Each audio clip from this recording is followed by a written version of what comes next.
angry at the really poor, dismal response from the British government. Today we're talking about refugees. There's a difference. These are people that are escaping persecution, escaping war, escaping poverty. There is a tendency of the government to try and divide people, divide and rule. And we're seeing that happen with the idea that there are good refugees and bad refugees, good migrants and bad migrants, which is unacceptable. I'm here because of the complete disgusting way that refugees have been treated in places like Hungary.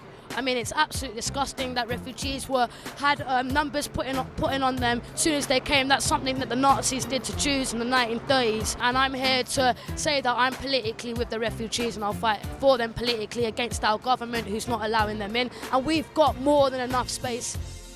Protesters walked from Park Lane to Parliament Square in solidarity with refugees, bringing London to a standstill. Despite all the supporters, we approached one man who is voicing his concerns. And the other side needs to be heard. It's disgusting, to be honest, that I can see all these people.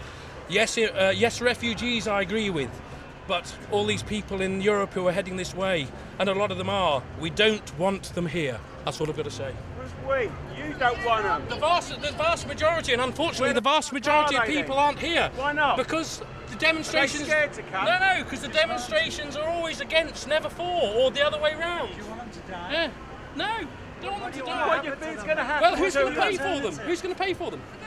You just want we should pay. We bombed them. Who's going to pay for them? We bombed them. We could use that money. Stop bombing them. No, that's refugees. Immigrants as well. We don't want the immigrants here. All... Refugees who are, yes, I'm quite happy for those. But somebody said it on the news the other day.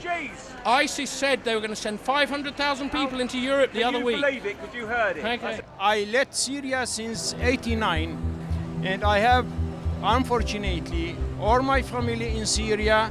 I have only my wife and my sons outside. My mother, my brothers, all in Syria. Many of my parents dead under the barrel bombs which dropped from the helicopter of Assad's regime. I was one as a refugee, 25 years ago. I'm originally from Somalia, and I've been, part of this great society over a quarter of a century.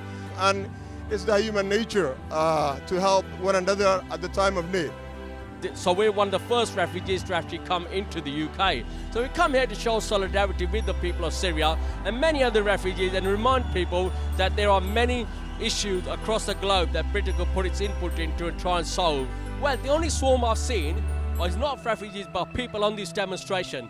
And I'll tell you what, let's make this swarm bigger and bigger so David Cameron has no choice but to listen to the people. The people actually pay the tax. I pay my taxes and I don't mind it going on refugees, Mr. Cameron. Really, I remember at one point in the demo, I looked back and you saw a sea of people. That's always a great feeling. So it was a great success, I think.